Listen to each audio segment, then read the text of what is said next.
어느 나무꾼이 산에 나무를 하러 갔습니다. 칡러운 굴을 거두려고 그렇게 붙잡았는데 그것이 하필 그늘에서 낮잠을 자던 호랑이 꼴이었습니다. 놀란 나무꾼이 황급히 옆에 있는 나무를 타고 올라갔습니다. 낮잠에 방해를 받은 호랑이가 화가 나가지고 나무를 막 흔들기 시작합니다. 워낙 강렬하게 흔드니까 나무꾼이 나무에서 떨어졌는데 하필 호랑이 등으로 떨어졌습니다. 그는 죽기 살기로 호랑이를 놓치면 난 죽는다, 잡혀먹는다. 그래서 호랑이를 붙잡고 있습니다. 호랑이는 나무꾼을 떼어내기 위해서 냅다 달리기 시작했습니다. 이때 들에서 농사를 짓던 농부가 이 광경을 보고 탄식을 합니다. 누구는 땡볕에서 죽어라 땅을 파고 있는데 어떤 놈은 팔자가 좋아서 호랑이를 타고 노는구나.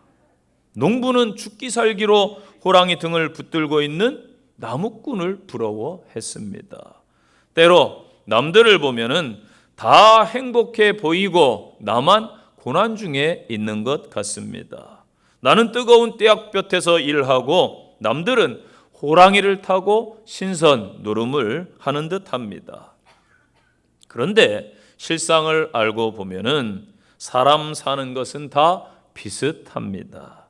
나와 똑같은 고민을 다른 이도 하고 있고 나와 똑같은 고통 속에 다른 사람도 괴로워하고 있다는 것이지요. 오늘 주시는 베드로전서 말씀은 네로 황제에 의해서 기독교의 박해가 시작된 즈음입니다. 소아시아 지역에 흩어져 살고 있는 그 성도들에게 구원의 소망을 가지고 박해와 핍박과 고난을 극복해 갈 수 있도록 격려해 주고 수많은 고통 속에 있는 성도들을 위로하기 위해서 주신 말씀입니다. 고난은 문자 그대로 괴로움과 어려움을 뜻합니다. 살면서 고난이 없으면 참 좋겠지요. 그러나 고난은 필수입니다. 성도가 고난을 당하면 당연한 질문을 할 것입니다. 하나님, 왜 저입니까? 여러분은 고난 중에 이러한 질문을 해 보신 적이 없으신가요? 그런데 여러분, 성도만 고난을 당하는 것이 아닙니다. 이 세상에는 늘 고통이 있습니다. 일생 동안 고난 없이 평탄하게 사는 사람은 우리 주위에 아무도 없다는 것이지요. 현재 고난 중에 계신 분들, 나 혼자 어려움 겪는 것 같고 내가 제일 고통스러운 그러한 것이라고 생각을 하십니까? 아니에요. 여러분 말고도 수많은 고통과 고난 속에 잠 못 이루는 사람들이 있다는 것입니다. 일례로 여러분, 전쟁 중에 있는 지금 나라들 보세요. 그 폭격과 포성의 트라우마 속에서 죽은 자는 말할 것도 없고 그 가족들이 죽었을 때의 그 상실과 아픔이 어떠합니까? 아이들이 죽어가고 있습니다. 밤에 잠 못 이루고 있어요. 트라우마 때문에. 그런 나라들이 지금 너무나 많이 있지요. 이 땅은 어찌 보면 계속해서 고통 속에 있는 사람들이 많이 있다라는 것입니다. 우리 그리스도인들은 고난 앞에서 어떻게 대처를 해야 되겠습니까? 때론 여러분, 고난이 우리를 낮아지게 합니다. 나 자신을 알게 하고 겸손케 하기도 합니다.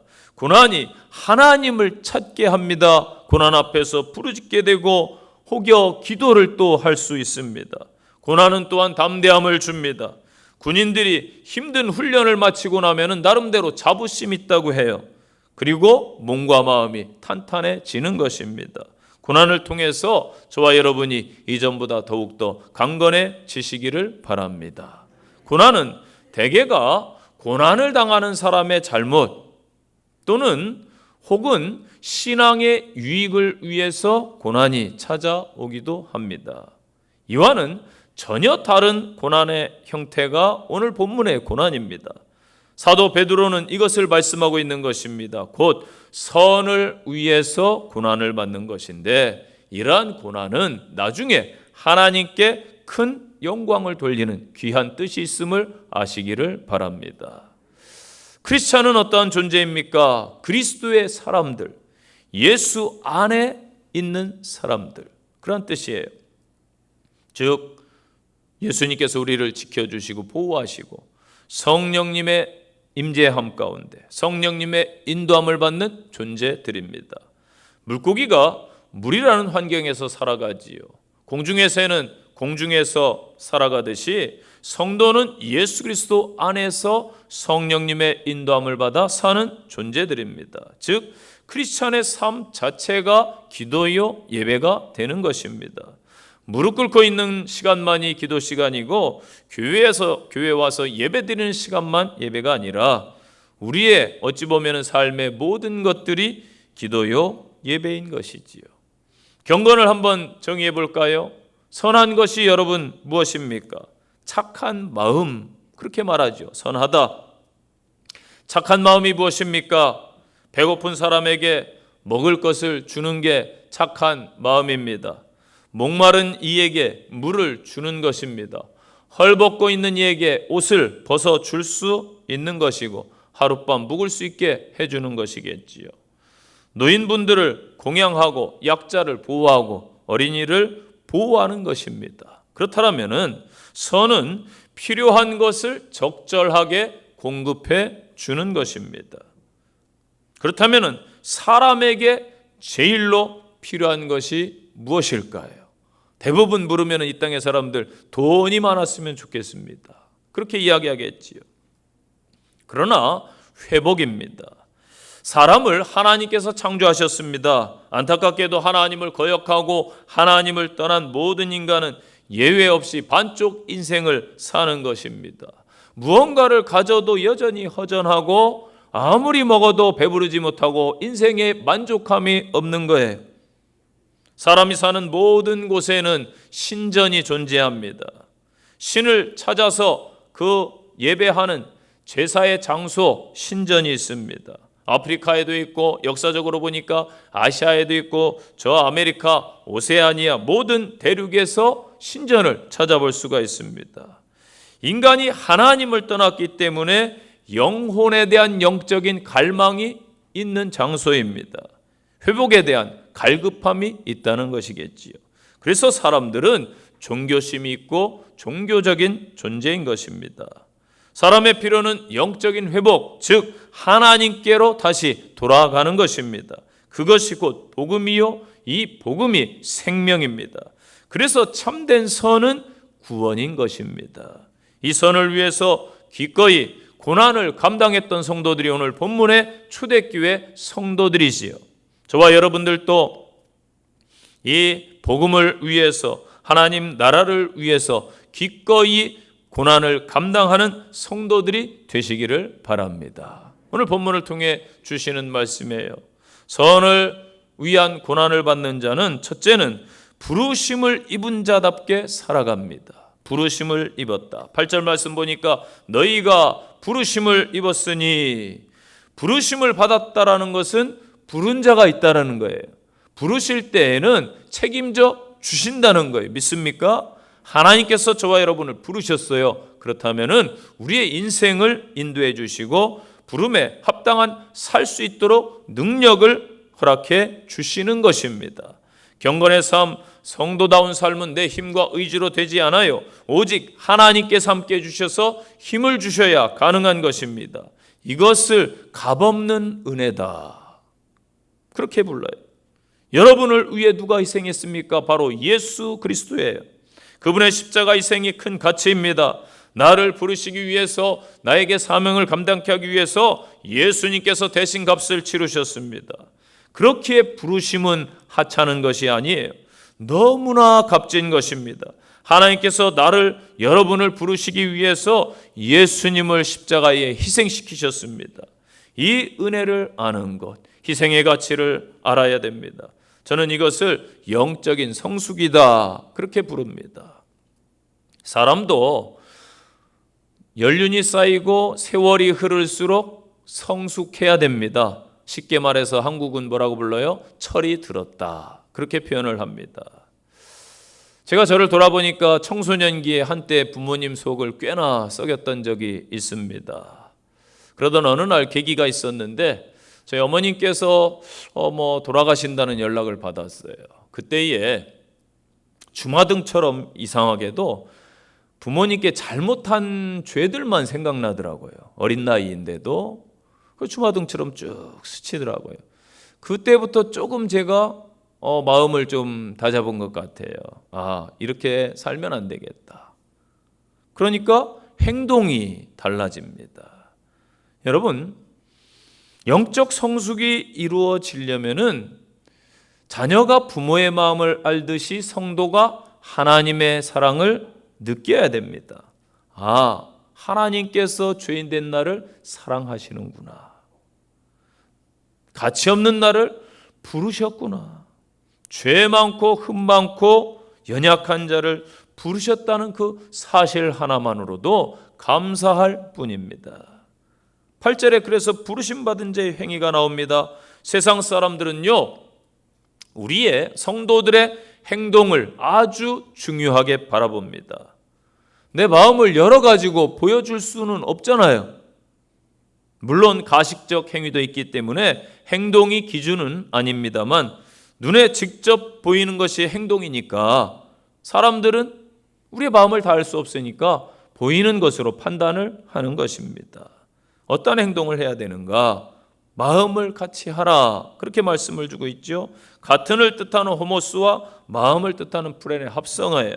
한 가지 일에 뜻을 합해라. 지금 이 지구촌의 문제가 뭐예요?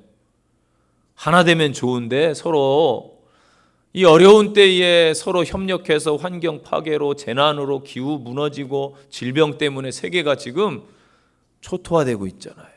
이때 서로 협력해서 어떻게 인류가 상생할까 고민해야 되는데 하나 되지 못하고 막 싸우고 있어요. 치고받고 싸워요. 지금 러시아와 우크라이나가 싸우지요. 미국과 중국이 막 싸우지요. 서로 이데올로기에 냉전 시대처럼 하나 되지 못하고 있지요. 한국 사회 문제도 무엇일까요? 하나 되지 못하고 마음을 같이 하지 못하는 정치권, 또 이 땅의 사회 구성원들, 심지어 가족들조차도 참 한마음 되기가 어려운 것 같아요.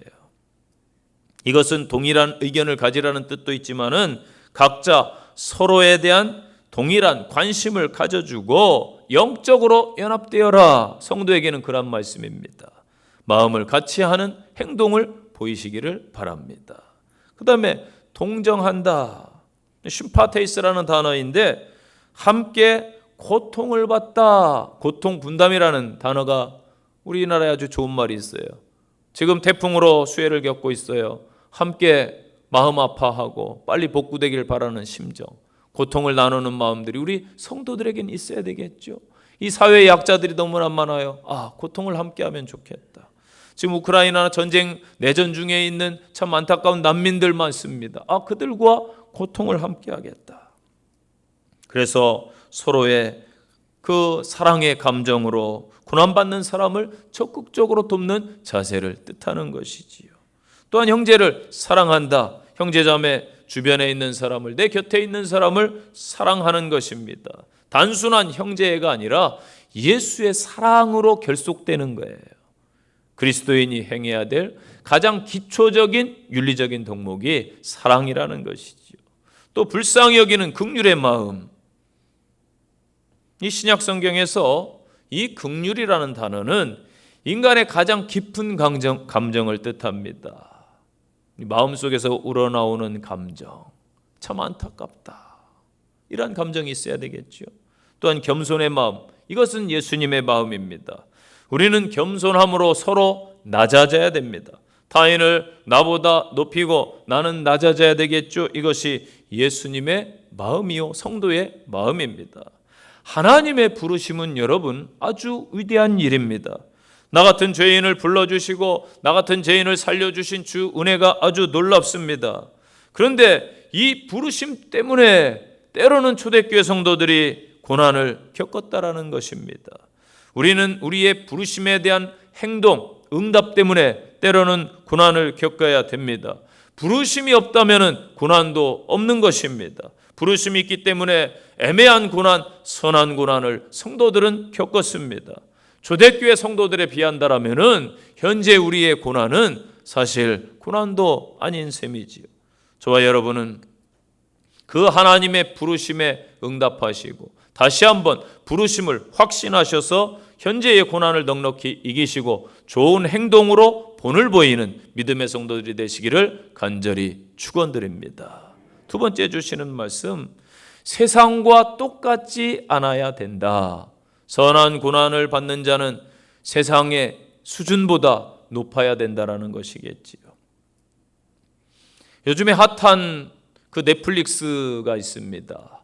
넷플릭스 드라마 요즘에 또 상을 받아가지고 오징어 게임이라는 그 드라마가 미국의 방송 최고의 권위 있는 시상식이 에미상이라고 그래요. 어떤 분이 우스갯소리로 에비는 어딨냐 이러더라고요. 에이미상이 있습니다. 그런데 이 상에서 아시아인 최초로 한국 배우가 나무주연상을 거머쥐었죠. 그리고 감독상, 이 배우보다 감독상 받기 정말 힘듭니다. 그 외에 뭐 조연부터 해서 다 후보에 이름을 올린 대대적인 업적을 이루었습니다. 여기에 출연했던 가장 나이 많은 배우를 기억하시나요? 네, 오영수 배우라고 연극으로 탄탄하게 내공을 다진 분이 계십니다. 이분이 넷플릭스 드라마가 뜨면서 여기저기 인터뷰를 많이 했습니다. 제가 인터뷰를 몇 개 이렇게 영상으로 챙겨보니까 들었던 느낌이, 첫 느낌이 그거예요. 이분은 천상 배우구나. 그리고 조곤조곤 연세 드신 분이 말씀하시는데 품격이 있네. 이분이 정말 내공이 있는 배우구나. 점잖고 품격 있는, 노인으로서 정말 존경할 수 있는 분이구나. 이런 생각을 가졌습니다. 엊그저께 그 인터뷰에서 그런 이야기를 이 배우가 했습니다. 나이가 있지만은 힘이 있고 기회가 주어지는 한 계속해서 저는 좋은 작품을 하고 싶습니다. 아주 욕심 있는 배우 같죠? 저는 그걸 깨달았어요. 이분의 생각은 오직 배역에 가 있구나. 연극, 영화에 이분의 생각은 거기에 있구나. 욕심이라기보다 그냥 자연스럽게 거기에 그 연세에도 연극만 생각하는 거예요. 영화만 생각하는 거예요. 저는 그리스도인들도 똑같다고 생각합니다. 오직 우리의 생각이 하나님 나라에 대한 생각, 예수님 생각, 이게 성도다운 모습이겠지요. 9절 말씀 보세요. 악을 악으로, 욕을 욕으로 갚지 말고 도리어 복을 빌라. 아멘. 우리 성도가 세상 수준과 비슷해서 안 됩니다. 그런데 지금은 더 낫다면은 어찌 될까요? 똑같다면은 어찌 될까요? 먼저 여러분에게 죄송하다는 말씀을 드리고 싶어요. 제가 저를 돌아봤어요. 설교를 준비하면서 너는 너 자신이 목회자로서 100점이라면은 성도들 앞에 정말 부끄러움 없고 몇 점 정도 줄 수 있을 것 같냐 스스로에게 질문을 해봤더니 요즘 제 상태가 점수가 높지가 않아요. 죄송합니다. 이 제 수준이에요. 수준. 점수가 높지 않더라고요. 높은 점수를 못 주겠어요. 솔직히 제 양심상. 요즘에 교도소에 가서 목사님 하면 네? 한 달에 그러잖아요. 네, 대답한대요. 이 교도소에 있으면 안 되잖아요. 목사님이. 장로님도 있으면 안 되잖아요. 실제 교회 리모델링 하거나 사업하고 뭐 교회 일할 때에 다 교회 다니는 분들 통해서 일하는데 직분자들이 많아요. 사장님들이. 그런데 어려움을 주는 사람들도 많아요. 이게 현실이기도 합니다. 그래서 저 자신을 돌아보면서 다른 목사님들은 제가 감히 평가할 수 없어요. 그렇지만은 과연 내가 성도다워야 되고 목사다워야 되는데 나는 어떨까? 사실 퀄리티가 높아도 존경받을까 말까 한데 성도들이 세상 속에서 빛과 소금의 역할을 잘 못하고 이 땅의 목회자들이 교회가 교회답지 못하다고 지금 비난받고 있는 현실 앞에서 내가 문제구나. 예수님은 말씀하셨어요.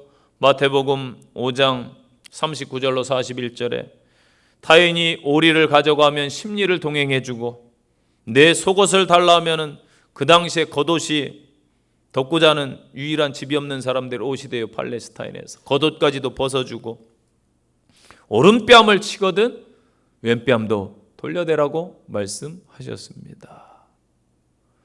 저는 그닥 청소년기에 공부를 썩 잘하고 모범생은 아니었습니다. 항상 남 하는 만큼만 했습니다. 언제나 그랬어요. 남 하는 정도는 했어요. 그러니까 못한 것도 아니고 잘한 것도 아니고 남 하는 정도, 그 정도 했습니다. 그리고 저희 때는 선생님의 스승의 그림자도 밟지 말라고 했기 때문에 선생님에 대한 존경심은 늘 가지고 있었습니다. 한 번도 선생님에 대해서 제가 화내거나 한 적이 없어요. 그런데 고등학교 2학년 때로 제가 기억합니다.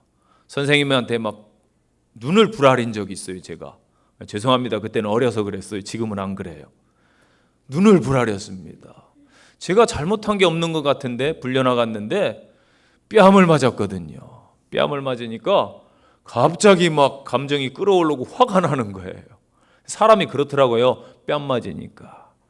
물론 제가 잘못해가지고 부모님에게 그렇게 매맞고 큰 적은 없는데 저희 아버님이 훌륭한 목사님이셨어요. 제가 볼 때는, 남들이 볼 때는 모르겠지만은 그렇게 맞고 큰 적이 없는데 초등학교 5학년 때 아버님에게 뺨을 맞았는데 코피가 터졌습니다.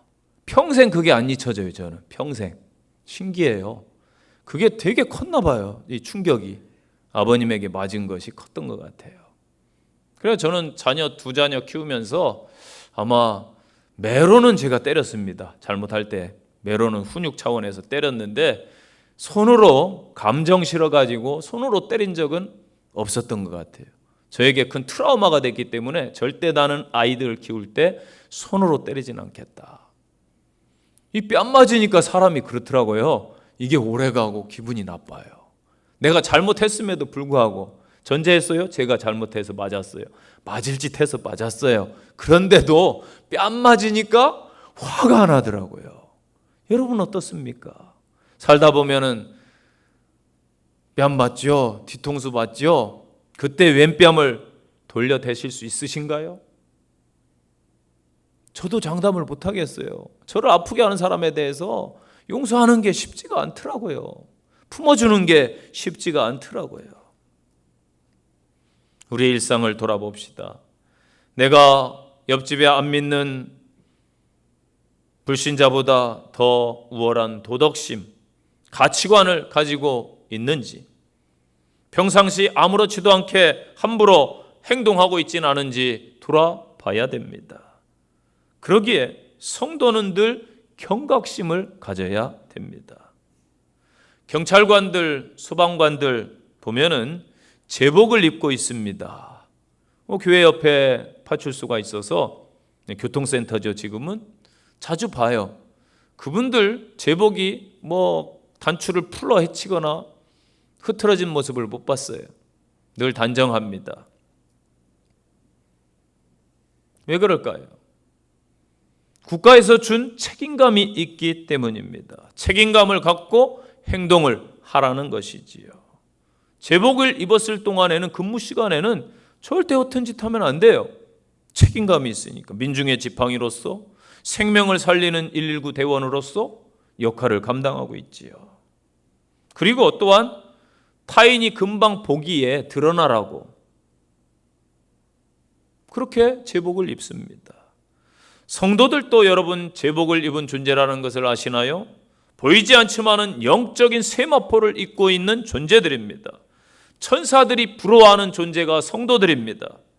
나는 천사들이 부러워할 만한 존재인가? 아니면은 마귀조차 시시하게 여기는 존재인가 생각을 해봐야 됩니다.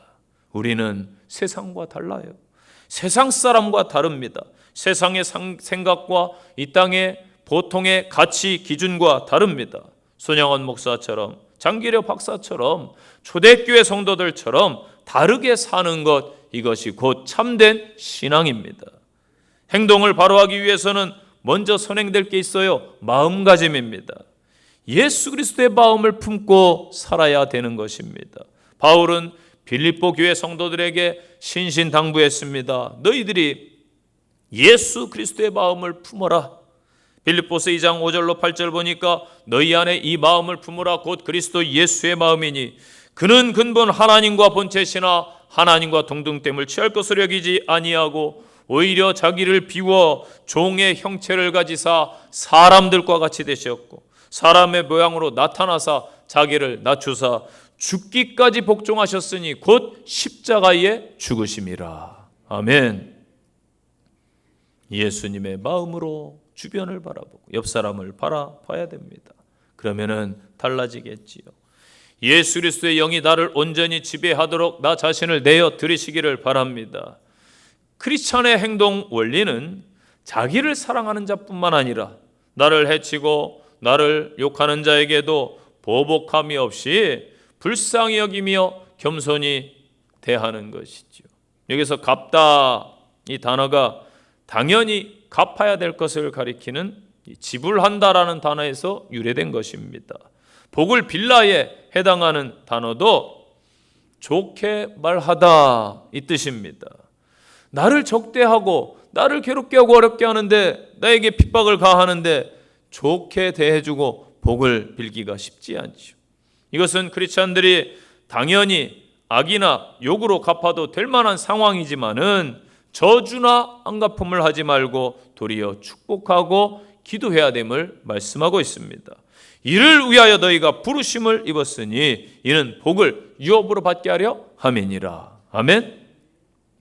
이는에 해당하는 헬라어가 히나라는 단어인데 하나님께서 우리의 복을 유업으로 받게 하려고 부르셨다. 그렇기 때문에 타인에게 복을 빌어라. 우리가 먼저 하나님의 복을 받았어요. 여러분 복 받으셨나요? 아멘. 구원받음이 복입니다. 하나님이 함께 하심이 복입니다. 하나님의 은혜가 복입니다. 이 복을 받은 자 복의 통로로 흘러가게 하고 나눠줘야 되는 것이지요. 크리스찬들은 원수까지도 사랑하고 복을 빌어야 되는 이유, 내가 복받은 자이기 때문입니다. 그래서 10절에 생명 사랑하고 좋은 날 보기를 원하는 자가 되라. 아멘. 여러분들의 매일매일의 삶이 좋은 날 되시기를 간절히 축복합니다. 생명을 사랑하세요. 이웃을 사랑하시고 그러기 위해서는 혀를 금매서 악한 말을 그치고 거짓 입술을 버리시고 11절 말씀 기억하세요. 악에서 떠나 선을 행하고 화평을 구하고 그것을 따르라. 아멘. 아멘 크게 하세요. 아멘. 수예배 참석하신 분들 죄송한데 손 들어보세요. 수예배 곳곳에 많이 계시죠. 내리세요. 회개하세요. 저하고 약속했잖아요. 수요일 날 했어요 안 했어요? 무슨 약속했어요? 알기는 잘 하시는데 행동이 있어야 되죠. 대표 기도할 때 아멘 크게 해주세요. 말씀을 들을 때에 정신 차리고 아멘 합시다 했더니 하겠습니다 하고 저하고 굳게 약속을 했는데 주일 되면 또 까먹어. 잘못했어요. 제가 금요기도회 분들에게 당부해 안 잃어버리는데 자꾸 잊어버려요. 우리는 그러한 존재예요. 여러분 악에서 떠나 선을 행하고 화평을 구하고 그것을 따르시기 바랍니다. 아멘. 악에서 떠난다. 에클리나토라는 단어인데 악에서 돌이켜라. 뒤돌아서라. 그래서 9절에 악으로 악을 갚지 말라. 베드로가 말씀하고 있어요. 베드로가 어떠한 사람이었어요? 예수님이 잡히시던 날 밤에 베드로가 막아섰어요. 칼을 빼들고 대제사장의 종의 귀를 쳐서 칼로 해했던 사람입니다. 악을 악으로, 칼은 칼로. 이게 세상의 원리겠지요. 베드로가 그랬던 사람인데 이제는 변화된 모습으로 악을 악으로 갚으면 안 된다. 당부하고 있어요. 사도 바울도 로마서 12장 17절에 아무에게도 악을 악으로 갚지 말고 모든 사람에 대하여 선한 일을 도모하라. 아멘. 좋은 날 보기를 원한다면 악에서 떠나시기를 바랍니다. 그것은 악은 마귀의 영역에 속하기 때문이에요. 하나님의 백성은 속한 데가 달라요. 소속이 달라요. 이 세상 가운데 살지만은 거룩함으로 서야 되고 새벽마다 레위기 강해를 하고 있어요. 새벽에 나온 성도님들은 기가 따갑도록 거룩에 대해서 지금 듣고 있어요. 거룩한 백성들, 하나님의 부름받은 백성들, 성도. 하나님의 백성 성도는 하나님의 영역에 머물러 있어요. 적극적으로 여러분 선을 행하시기를 바랍니다. 그러면은 악은 다 어느새 물러갈 거예요. 이게 성도다움입니다. 성도는 화평을 구하고 그것을 따르라고 말씀하고 있어요. 예수님은 하나님과 인간 사이 화목제물로 화평을 이루셨고 막힌 죄악의 담을 다 허무신 줄로 믿으시기를 바랍니다. 화평의 근원이 되신 예수님, 인간과의 원수 맺은 것 다 십자가의 피로 부활로 이루어 주셨습니다. 에베소서 2장 16절 말씀입니다. 또 십자가로 이 둘을 한 몸으로 하나님과 화목하게 하려 하심이라. 원수된 것을 십자가로 소멸하시고. 아멘. 골로새서 1장 20절 그의 십자가의 피로 화평을 이루사 만물 곧 땅에 있는 것들이나 하늘에 있는 것들이 그로 말미암아 자기와 화목하게 함을 기뻐하려 함이라. 아멘. 그러므로 좋은 날 보기를 원하는 모든 성도는 화평의 근원이신 예수님을 본받아 평화로운 성도가 되어야 됩니다. 불화가 있고요, 싸움이 있고 분쟁이 있는 곳에 성도가 가면은 화평이 이루어지고 회복이 나타나야 됩니다. 여러분들은 수준을 높여서 트러블 메이커가 아니라 어느 곳에서든지 피스메이커로 승리하시기를 간절히 축원드립니다. 세 번째 주시는 말씀, 선을 위해 고난을 견디는 자는 하나님을 의식하며 살아갑니다. 12절 보세요. 주의 눈은 의인을 향하시고 그의 귀는 저희 간구의 귀를 기울이시되 주의 낯은 악을 행하는 자들을 향하시느니라. 아멘. 자 보세요. 의인에게도 하나님의 눈길이 가고요, 반대로 악인에게도 하나님의 눈길이 있어요. 하나님은 모든 사람을 보고 계십니다. 무슨 생각을 하는지 무엇을 하는지 다 보고 계신다. 시편 139편에서 말씀을 주고 있습니다. 여호와여 주께서 나를 살펴보셨으므로 나를 아시나이다. 내가 앉고 일어섬을 아시고 나의 생각을 밝히 아시오며 나의 모든 행위를 익히 아십니다. 아멘. 의식을 지닌 모든 생명체의 기본적인 생존의 도구라고 합니다. 자기가 처한 환경에 그 상태와 수준을 파악하고요, 그에 걸맞는 행동을 할 수 있게끔 하게 하는 능력이 의식입니다. 우리는 삶을 살아가면서 주변을 의식하지요, 타인을 또한 어쩔 수 없이 의식하기도 합니다. 대통령이 되면 특권이 많이 따라옵니다. 그런데 그만큼 어려워요. 모든 것이 노출되고요, 한 나라의 공인으로서 대표하는 공인이 되기 때문에 작은 행동, 말 하나도 금방 뉴스에 나오고 가십거리가 되기도 합니다. 늘 의식하며 살아야 되니까 참 힘든 자리예요. 그런데 그만큼 특권이 또한 어렵기 때문에 있는 것이지요. 그런 말이 있어요. 생각하고 살지 않으면 사는 대로 생각하게 된다. 의식은 행동으로 이어지는 중요한 절차입니다. 의식하지 않으면 행동으로 이어지지가 않는 거예요. 끊임없이 의식하며 사는 삶은 피곤할 수 있어요. 바쁘고 피곤한 삶 속에서 의식하며 산다라는 것은 쉬운 일이 아닙니다. 요셉을 보세요. 보디발의 아내의 유혹이 왔을 때에 거절할 수 있었던 이유는 그가 하나님을 의식했기 때문입니다. 혹 그 유혹을 허락해도 그 어느 누구도 알 수 없어요. 둘만의 관계예요. 현재 노예로서 힘든 상황을 혹 바꿀 수도 있는 계기입니다. 그러나 그는 하나님 앞에서 죄를 지을 수가 없었어요. 다윗을 보세요. 요셉과 반대로 그는 죄 앞에 넘어졌습니다. 다윗이 죄를 범한 것은 그때에 그 순간에 하나님을 의식하지 못했기 때문입니다. 왜 그 시기에 다윗이 평생 하나님을 의식하며 살았는데 하나님을 의식하지 못했을까요? 물질적으로, 외적으로 부족한 것이 없었기 때문입니다. 왕국은 확장되어 태평 성세를 누리고 궁궐에서 호의호식하고 지내고 있습니다. 전쟁이 났지만은 정복 전쟁은 부하들이 다 알아서 대군이 나가서 처리하고 자신 대신 싸우고 있어요. 자신은 현재 부족함이 없고 왕궁에서 평안하게 거하기 때문에 하나님이 필요치 않습니다. 일전에 사울왕을 죽이려고 했던 그 마음이 너무나 괴로워가지고 막 가슴을 치던 그 모습은 온데간데 사라져버렸어요. 세속적인 자신만 남아 있습니다. 다윗의 시를 보면 훗날에 나단의 책망을 받으면서 통회하며 자복하지요.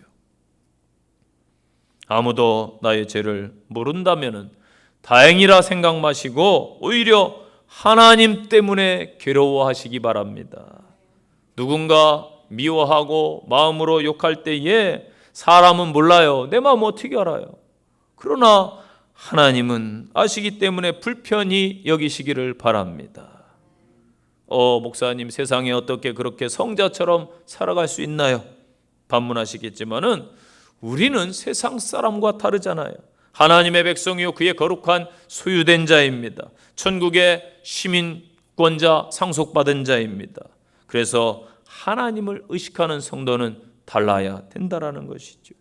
마태복음 5장 8절 보니까 마음이 청결한 자는 복이 있나니 그들이 하나님을 볼 것임이라. 아멘. 여러분, 하나님이 보이십니까? 아멘. 이쪽만 보이시는 것 같아요. 여러분, 하나님이 보이시나요? 아멘. 저는 하나님을 늘 봐요.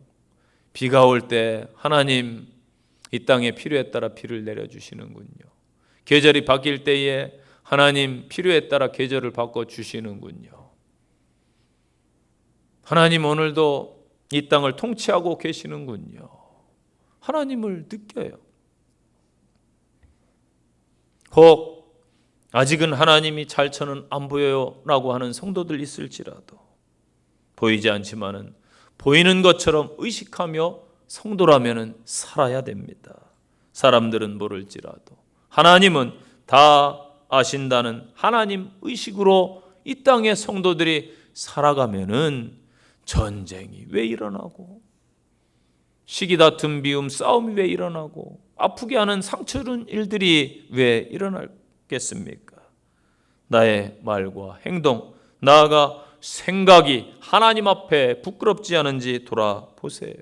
매 순간 하나님을 인정하는 삶은 과연 어떠한 삶이겠습니까? 직장에서, 일터에서, 우리의 삶에서 때론 정말 옳은 일을 했어요. 칭찬받을 일을 했는데 보상을 타인이 가로채기도 합니다. 억울하지요. 다른 이가 날 인정해 주지 않을 때도 있습니다. 이때 여러분, 성도는 낙심하지 마세요.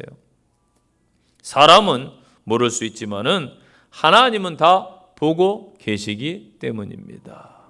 역사를 보세요. 진실은 다 시간이 필요할 뿐이지 드러나게 되어 있습니다. 지금 당장 여러분 응답이 없다고 기도를 포기하지 마시기 바랍니다. 하나님은 여러분의 기도를 현재 듣고 계십니다. 고통 중에 있고 고난 중에 있고 문제 가운데 있는 그 아픔을 하나님은 다 보고 계십니다. 하나님의 때가 되면은 여러분의 감추어진 선한 행실, 귀한 기도의 제목들을 다 드러내셔서 여러분에게 응답을 주실 줄로 믿으시기를 바랍니다. 현재 사람들은 나의 문제, 나의 고난, 나의 아픔을 모를 수 있습니다. 그러나 아버지께서는 다 알고 계세요. 요즘에는 문화센터를 아이들 데리고 간다고 그러더라고요. 빅마켓이나 홈플러스나 이마트나 문화센터에 아이들, 갓난 아이들 막 데리고 가는데 어린이집에서도 보면은 아이가 갓난 아이들이 많이 있어요. 엄마들도 많아요. 그런데 그 아이들이 우는데 저는 남자로서 신기해요. 어떻게 내 아이인 줄 알고 뛰어가는지. 다 뛰어가지 않더라고요. 한 명만 뛰어가. 사랑부실에서 애가 울고 있으면 예배드리다가 한 명만 뛰어가. 내 애인 줄 어떻게 알아요? 신기하죠? 뭐가 연결돼 있나? 이런 생각이 남편들은 들 때가 있어요. 정말이에요. 그렇지 않습니까? 내 자식이기 때문에 들려요, 그 울음소리가. 하나님, 하나님의 백성들의 그 소리를 듣고 계신다. 다 알고 계십니다. 우리의 고난의 옷을 벗겨주시고 영광의 옷을 입히실 그 하나님을 의식하는 귀한 성도들 다 되시기를 축원드립니다. A.W. 토저가 그런 말을 했어요. 위기 상황일수록 하나님의 뜻에 대한 온전한 순종이 절대적으로 필요합니다. 위기일 때일수록, 고난의 때일수록 성도들, 초대교회 성도들은 고난 중에 하나님을 붙들었어요. 현재 수많은 고난이 있습니다. 아픔이 있습니다. 애매한 고난과 선한 일을 하다가 고난을 겪을 수도 있고 신앙생활 하다 핍박을 겪을 수도 있습니다. 그때에 온전히 붙들어 주시는 하나님을 붙드시기를 간절히 축원드립니다. 결론의 말씀이에요. 17절 말씀이 결론입니다. 선을 행함으로 고난을 받는 것은 하나님의 뜻입니다. 아멘. 현재 여러분의 고난은 어떠한 고난이신가요? 하나님의 뜻 행하다가 고난을 겪고 계십니까? 반대로 선을 위한 고난이 없다면은 내 신앙을 한번 점검해 보시기를 바랍니다. 게을러져 있다든지 나태해져 있다든지 그러한 신앙일 확률이 아주 높아요. 정말로 나에게 주님을 위한 고난을 허락해 주옵소서. 선을 위한 고난을 주시옵소서. 내가 성도로서 세상 사람들과 다르기 때문에 때로는 비난받는 고난도 주시옵소서. 아멘. 그러한 간구가 우리에게 있다면 이 땅은 좋아질 것입니다. 부르심 입은 자답게 세상과는 다르게 온전히 하나님을 의식하며 살아서 승리의 삶을 살아가시기를 간절히 축원드립니다. 적용의 말씀입니다. 첫째, 확신은 믿음입니다. 믿음은 확신입니다. 하나님의 부르심에 대한 확신이 성도는 당연히 있어야 됩니다. 이 부르심을 확인하는 한 주가 되시기를 바랍니다. 두 번째 적용입니다. 나는 성도로서 세상에 믿지 않는 불신자들과 어떠한 차별성이 있습니까? 인격, 품격에서 우위에 있는지 한번 나를 돌아보시고 하나님 앞에 겸손히 서시기 바랍니다. 세 번째 적용입니다. 고난 가운데 혹 하나님이 보이지 않으시나요? 현실만 바라본다면은, 현실만 보인다면은 왜 그런지 한번 생각을 해봐야 됩니다.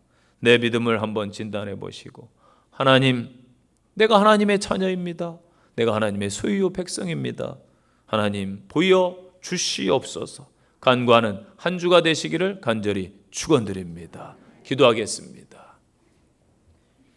하나님, 남모른 아픔과 고난과 문제 속에 신음하는 성도들, 여러 어려움 속에 처해 있는 수고하고 무거운 짐을 진 성도들이 있습니다. 모든 것 십자가상에서 해결해 주신 주님을 의지합니다. 하나님이 저희와 함께 하심에 감사를 드립니다. 온전히 하나님을 의식하여 한 주간 승리하는 삶이 되도록 인도해 주옵소서. 세상을 향해 나아갑니다. 지혜롭게 하시고 선하게 하시고 의롭게 하시고 하나님의 백성답게 하옵소서. 주 예수님 이름으로 기도합니다. 아멘.